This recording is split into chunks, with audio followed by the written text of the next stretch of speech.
السلام علیکم، میں امداد سمرو۔ عمران خان نے مئی میں رہا ہونا ہے، اعلان کر دیا گیا ہے، اور آج ہے مئی، 1 مئی، مزدوروں کا عالمی دن۔ مزدوروں کے حالات تو سب کو پتہ ہی ہے، اس پر آگے چل کر بات کریں گے، لیکن حالات برے ہو رہے ہیں عمران خان صاحب کی اہلیہ کے سابق خاور مانیکا صاحب کے، اور ان کے گھر میں ابھی تک عمران خان کی مداخلت ہے۔ عمران خان صاحب کہتے ہیں نا، سازش اور مداخلت ایک ہی چیز ہے۔ امریکہ نے سازش کی تھی یا مداخلت کی تھی؟ تو لوگوں نے کہا کہ عمران خان صاحب آپ بتائیں کہ آپ نے خاور مانیکا کے خاندان کے خلاف یا خاور مانیکا کے خلاف سازش کی تھی یا مداخلت کی تھی؟ جو بھی تھا، عمران خان صاحب نے خاور مانیکا صاحب کی اہلیہ بشرا بی بی سے شادی کر لی اور پھر معاملہ ختم ہو جانا چاہیے تھا، لیکن خاور مانیکا کہہ رہے ہیں کہ مداخلت اب بھی ان کے خاندان میں عمران خان کی جاری ہے، اور وہ مداخلت ان کی بچیوں تک پہنچی ہوئی ہے، یعنی ان کی صاحبزادیاں جو ہیں وہ محفوظ نہیں ہیں، ان کو فون کیے جا رہے ہیں، ان کو میسیجز کیے جا رہے ہیں، اور یہ بات خاور مانیکا نے عدالت میں کہی ہے، اور عدالت میں ہی خاور مانیکا صاحب کے ساتھ جو کچھ ہوا وہ بات کریں گے۔ اور پھر ایک اور چیز، مریم نواز صاحبہ نے وردی پہن لی تھی پنجاب پولیس کی، بہت اچھا، زبردست، لیکن اسی پنجاب پولیس کا ایک بڑا کارنامہ سامنے آ گیا ہوا ہے۔ ایک بچی جس کو مردہ قرار دے دیا گیا تھا، وہ بچی جو لاپتہ ہو گئی تھی، اور اس بچی کے قتل کے الزام میں ایک ملزم کو گرفتار بھی کیا گیا تھا، وہ بچی واپس آ گئی ہے 2 سال کے بعد، یعنی مقتول، یعنی پولیس نے کاغذات میں اپنے فائلوں میں بچی کو اپنا قرار دے کر، قتل بچی کا قرار دے کر، مردہ قرار دے کر مقدمہ دفنا دیا تھا، لیکن بچی کیونکہ زندہ تھی تو سامنے آ گئی۔ کیا واقعہ ہے، کہاں پیش آیا ہے، کس طرح ہے، اس پر بات کریں گے، اور یہ اسی سلسلے کی کڑی ہے جو دیگر مسائل، سیاسی معاملات سے ہٹ کے جو دیگر مسائل میں آپ کے سامنے رکھ رہا ہوں، تو اسی سلسلے کی ایک کڑی ہے۔ لیکن میں آغاز کروں گا جرنیل سے۔ پرویز مشرف کی طرح اس جرنیل کو معافی نہیں ملنی،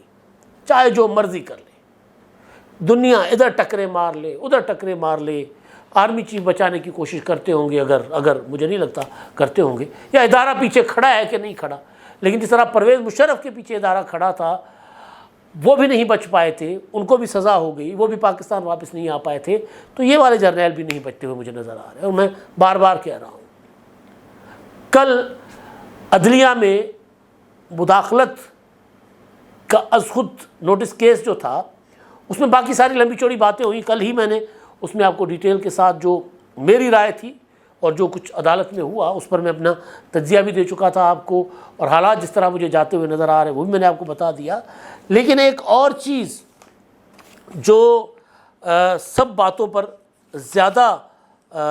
جو تھی بھاری ہے، وہ اس وقت میری نظر سے اوجھل ہو گئی،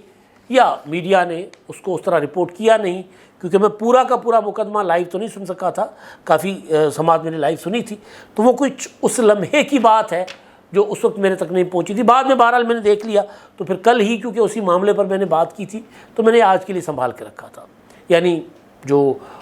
سماعت تھی اس پر میں نے کل بات کر لی، تو پھر میں نے کہا دوسری ویڈیو اس پر کل ہی کرتا تو وہ ذرا ریپیٹیشن ہو جاتی، تو آج میں وہ مقدمے کا معاملہ آپ کے سامنے رکھنے لگا ہوں۔ ایک پوائنٹ،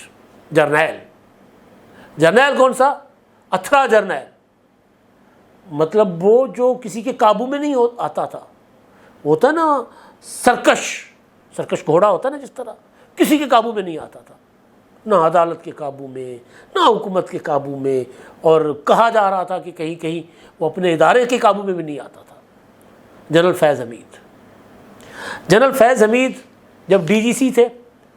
اور 2016 میں 17 میں جو دھرنا ہوا تھا فیض آباد، اس دھرنے کا ایک فیصلہ آج کے چیف جسٹس اور اس وقت کے سپریم کورٹ کے جج کی عدالت نے سنایا تھا، جسٹس قاضی فائز عیسیٰ صاحب، اور انہوں نے حکومت کو کہا تھا کہ جناب یہ ایجنسیوں کی مداخلت، ایجنسیوں نے یہ دھرنا کروایا، فیض حمید کا اس کے اندر کردار ہے، اس میں قانون سازی کریں، اور ادارے جو ہیں، فوج،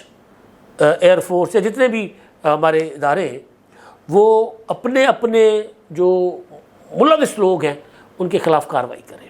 ابھی ریسنٹلی سپریم کورٹ کے آرڈر کے تحت بننے والا جو کمیشن تھا، فیض آباد دھرنا کمیشن، انہوں نے اپنی رپورٹ دے دی، اور اس رپورٹ میں پہلے کہا گیا کہ فیض حمید کو کلین چٹ مل گئی، لیکن بعد میں جو چیزیں سامنے آئی کہ نہیں، ان کو کلین چٹ نہیں ملی۔ لیکن کل جو مقدمے کی سماعت تھی اس میں چیف جسٹس صاحب نے ایک موقع پر آ کر کہا کہ فیض آباد دھرنا فیصلے کے تناظر میں حکومت کو قانون سازی کرنی چاہیے تھی، ہمیں عدالتوں کے ذریعے بینچز سے نکالا گیا۔ دیکھیں نا، وہ جو مداخلت ہے اس کا وہ ذکر کریں کہ عدالتوں کے ذریعے بینچز سے نکالا گیا۔ دنیا کی تاریخ میں ایسا نہیں ہوا جو سپریم کورٹ میں ہوا، وہ جو عمر رضا بندیال کرتے رہے تھے اور یا ان سے پہلے والے چیف جسٹس صاحبان کرتے رہے۔ چیف جسٹس قاضی فائز صاحب کو تو بینچز میں بٹھایا بھی نہیں جاتا تھا، اور پھر چیف جسٹس قاضی فائز صاحب کے لیے عدالت نے فیصلہ دیا کہ عمران خان، ان کی حکومت اور انٹیلیجنس اداروں کے متعلق جو مقدمات ہوں گے اس میں قاضی فائز نہیں بیٹھیں گے، عدالت کا فیصلہ تھا۔ کبھی بھی عدالت اس طرح فیصلے نہیں سنایا کرتی، یہ وہ حوالہ دے رہے ہیں۔ اور یہ سب کچھ کرنے کے پیچھے کون تھا؟ فیض حمید۔ اچھا، کبھی سپریم کورٹ میں ایسا نہیں ہوا تاریخ میں۔ کیا میں خود فیض آباد دھرنا کمیشن کی سربراہی نہیں کر رہا تھا؟ دنیا کو نہیں پتہ تھا کہ اس وقت پاکستان کون چلا رہا تھا؟ میں نے خود اس لیے نہیں کیا کہ مجھ پر انگلی نہ اٹھے، میں نے لکھ کر دیا کہ جنرل فیض حمید پیچھے تھا، اس لیے حکومت کو بھیجا۔ میری اہلیہ نے تحریری درخواست میں فیض حمید کا نام لیا، ہم نے سرکار پر چھوڑا، سرکار قانون سازی کیوں نہیں کر پا رہی؟ اب فیض حمید صاحب جو ہے نا، ان کے متعلق کہہ رہے ہیں کہ جناب ہم نے تو سرکار پر چھوڑا نا، اب اگر سرکار قانون سازی نہیں کر رہی تو پھر ظاہر ہے کہیں نہ کہیں کوئی عدالت اپنا اختیار استعمال کرے گی۔ پھر وہی جو بات میں کہہ رہا ہوں کہ جس طرح مشرف نے آئین توڑا تھا، حکومت نے کوئی کارروائی، پیپلز پارٹی کی حکومت ختم ہو گئی، کوئی کارروائی نہیں ہوئی۔ نواز شریف کی حکومت، سپریم کورٹ افتخار چودھری نے فیصلہ دے دیا کہ ان کے خلاف آرٹیکل 6 کی کارروائی کرے 3 نومبر کی بنیاد پر، اور پھر کارروائی ہو گئی۔ پرویز مشرف کو سزا ہوئی، عدالت اڑا دی گئی، پرویز مشرف باہر چلے گئے، لیکن سپریم کورٹ موجودہ چیف جسٹس صاحب کی عدالت نے پھر پرویز مشرف کے خلاف جو سزا تھی پھانسی کی وہ بحال کی اور مشرف کو مجرم قرار دے دیا۔ تو مجھے اسی طرح جنرل فیض حمید اور پھر ان کے پیچھے جنرل قمر جاوید باجوہ صاحب بچتے ہوئے نظر نہیں آ رہے۔ ان کے خلاف کہیں نہ کہیں کسی نہ کسی قسم کا ایکشن ہوگا، آپ دیکھیں گے۔ اچھا جی، اب خاور مانیکا اور پھر عمران خان کی رہائی کے معاملے پر تو میں آتا ہی ہوں، لیکن خاور مانیکا صاحب نے ان کا جو اپیل ہے، خاور مانیکا صاحب کا جو تھا اپنا درخواست تھی، اور ان کے عمران خان صاحب کو ہوئی تھی سزا عدت میں نکاح کے معاملے پر، اس کے خلاف اپیل سیشن کورٹ میں چل رہی ہے۔ عمران خان اور بشرا بی بی کو سزائیں ہو چکی اور وہ جیل کاٹ رہے ہیں دونوں۔ تو عدالت ہے جج شاہ رخ ارجمند صاحب کی، اس میں کل سماعت تھی۔ خاور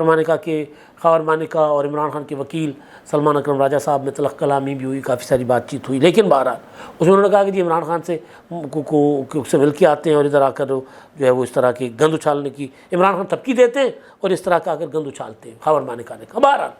جج صاحب پر اعتراض کیا، خاور مانیکا نے، جج صاحب نے اعتراض مسترد کر دیا۔ انہوں نے کہا 21 سال کا میرا کیریئر ہے اور میرے اوپر کبھی کسی نے اس طرح کا الزام نہیں لگایا، اور اب تو مقدمہ آخری سٹیج پر ہے، یعنی یا تو اپیل منظور ہو جائے گی یا اپیل خارج ہو جائے گی، یعنی یا تو عمران خان اور بشرا بی بی جو ہیں وہ بری کر دیے جائیں گے، اور خاور مانیکا صاحب کے اوپر ظاہر اتنا گندا الزام لگایا نا انہوں نے، پھر اس کے اوپر ہو سکتا ہے عدالت خاور مانیکا کو بھی جرمانہ کر لے، وہ الگ بات، لیکن وہ کہہ رہے ہیں یا پھر اب جو ہے وہ سزا برقرار رہے، لیکن جو بھی ہے جج صاحب کہہ رہے ہیں کہ جی اب تو مقدمہ تقریباً فائنل سٹیج پر ہے، اس موقع پر میں تو مقدمہ کسی اور کے حوالے نہیں کروں گا۔ آپ اعتراض کرتے رہیں، اور آپ کے پاس اعتراض کا کوئی ثبوت ہے تو بتائیں، کہ آپ کہہ رہے ہیں کہ جی میں پی ٹی آئی کا ہمدرد ہوں تو مجھے بتائیں میں کہاں ہمدرد ہوں۔ اب یہ خاور مانیکا صاحب کہہ رہے ہیں جو انہوں نے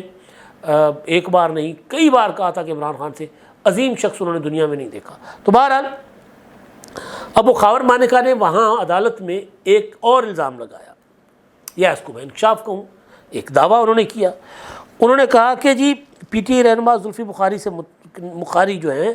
وہ میرے گھر میسج اور میری بیٹیوں کو فون کال کیوں کر رہے ہیں۔ زلفی بخاری صاحب جو آج بھی عمران خان کے ساتھ ہیں، یہ جو ساری شادی تھی اور اس سارے میں زلفی بخاری کا کلیدی کردار تھا اس سارے معاملے میں، تو وہ یہ کہہ رہے ہیں کہ آج بھی وہ ان کی صاحبزادیوں کے ساتھ رابطے میں ہیں، ان کی صاحبزادی کے ساتھ، بیٹی کے ساتھ، گویا وہ میں مداخلت کو کسی نیگیٹو معنی میں یا اس طرح نہیں، نازیبا اس میں وہ معنی نہیں دے رہا، لیکن ظاہر ہے زلفی بخاری عمران خان، اور پھر وہ اگر خاور مانیکا کی صاحبزادیوں سے رابطہ کرے، اس کا مطلب ہے کہ وہ کہیں نہ کہیں عمران خان کے ساتھ آج بھی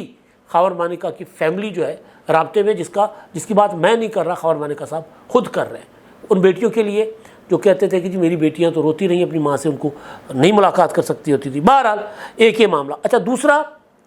جو معاملہ میں نے، ایک جج صاحب ہیں بابر ستار صاحب، ان کے اوپر انہوں نے خود کہا کہ جن کے پاس گرین کارڈ ہے امریکہ کا۔ اب گرین کارڈ نیشنلٹی نہیں ہوتا، شہریت نہیں ہوتا، وہ ایک سفری دستاویز ہوتا ہے، آپ آئیں جائیں وہاں رہیں، لیکن آپ کے پاس شہریت یا پاسپورٹ نہیں ہوتا۔ تو بہرحال وہ گرین کارڈ کے اوپر پھر فیصل ووڈا صاحب جو خود اس طرح کے مقدمے میں نااہل قرار دیے گئے تھے کیونکہ انہوں نے شہریت چھپائی ہوئی تھی،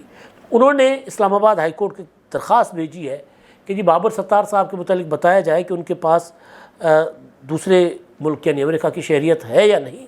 تاکہ ان کے اوپر جتنے الزام لگ رہے ہیں، جتنا تہمتیں لگ رہی ہیں، وہ ساری کی ساری ختم ہو جائیں۔ تو اب دیکھتے ہیں وہ کیا معاملہ بنتا ہے۔ اچھا جی، اب جو ہے وہ عمران خان صاحب کا معاملہ، پھر وہ میں پنجاب پولیس کا جو بڑا کارنامہ ہے اس پر آتا ہوں۔ عمران خان صاحب کے متعلق آپ کو ہر روز پی ٹی آئی کے لوگ یہ کہتے سنائی دیں گے کہ جی اب رہا ہو جائیں گے، آج رہا ہو جائیں گے، بالکل اسی طرح جس طرح عمران خان صاحب سرپرائز دیا کرتے تھے نا اپنے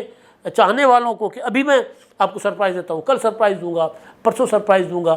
پھر حکومت بھی چلی گئی، خود بھی جیل میں چلے گئے، اور لوگوں کے لیے سرپرائز یہ تھا کہ عمران خان حکومت میں نہیں رہے، لوگوں کے لیے سرپرائز یہ تھا کہ عمران خان صاحب جیل میں چلے گئے، اور لوگوں کے لیے سرپرائز یہ تھا کہ عمران خان صاحب سب سے پاپولر لیڈر ہونے کے باوجود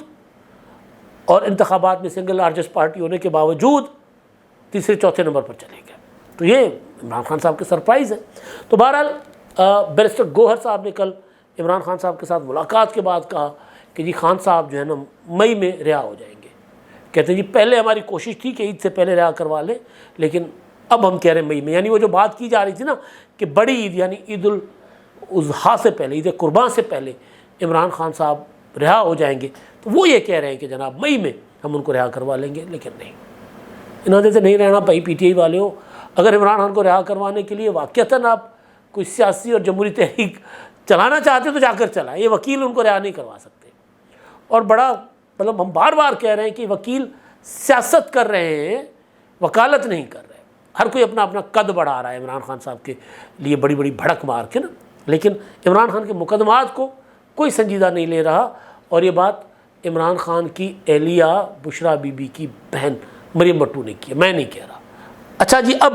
جو مدعا ہے نا وہ بڑا خطرناک اور آنکھیں کھولنے کے لیے کافی ہے۔ یہ علاقہ ہے جناب اپنا پاک پتن، اور وہاں 2 سال قبل ایک عدن فاطمہ نامی بچی وہ اغوا ہو گئی تھی، اور اغوا ہونے کے بعد اس کا کہانی کو پولیس نے یہاں ختم کیا کہ ایک ملزم گرفتار کیا، اور ملزم نے اعترافی بیان دیا کہ جو اس نے بچی کو قتل کر دیا، قتل کر کے لاش نہر میں پھینک دیا۔ یہ ہے دسمبر 2021 میں مقدمہ درج ہوا، اور 2000 پولیس میں جو ہمسائے ہیں، ہمسایہ جو گرفتار کیا گیا تھا اس نے اعلان کیا، اور پولیس نے اس کا بیان تک جاری کر دیا، اور ڈی پی او پاک پتن نے سرکاری طور پر بیان جاری کیا۔ اب تحقیقات مکمل ہو گئی، مقدمہ ٹھپ کر لیا گیا، اور معاملہ عدالت میں چلا گیا۔ پولیس نے اپنی ذمہ داری اپنی طرف سے پوری کر لی کہ جی بچی اغوا ہو کر قتل ہو گئی، 5 سال کی بچی۔ اب یہ ہوا ہے کہ اچانک کچھ دن پہلے یہ واقعہ سامنے آیا کہ جی وہ بچی جو ہے 10 اپریل کو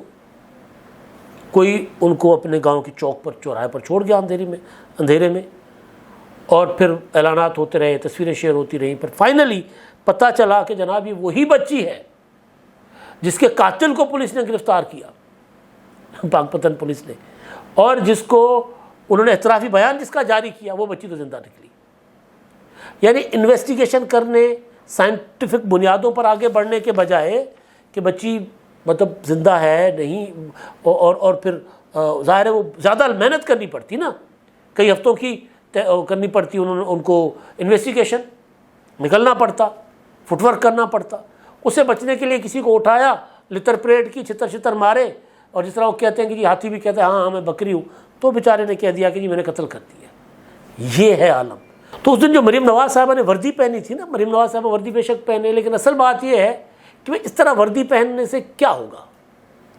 لیکن جو اصل چیز کرنے والی ہے وہ یہ ہے کہ پولیس کے اندر اصلاحات کریں، ورنہ یہ جو کچھ ہوا ہے، جو کچھ کیا ہے پولیس نے، کہ 5 سال کی بچی یار، اس کو قتل مقتول قرار دے دیا، ایک بندے بے گناہ کو مار مار کے دمبا بنا دیا، اسے اعتراف کروا لیا۔ تو بہرحال یہ مسائل جو ہیں ہمارے جب تک ان کو اعلیٰ سطح پر نہیں اٹھایا جائے گا حل نہیں ہوں گے، نہ پولیس سدھرے گی اور نہ معاشرے میں بہتری آئے گی۔ میں نے جو سلسلہ شروع کیا ہوا ہے اس طرح کے مسائل کو آپ کے سامنے رکھنے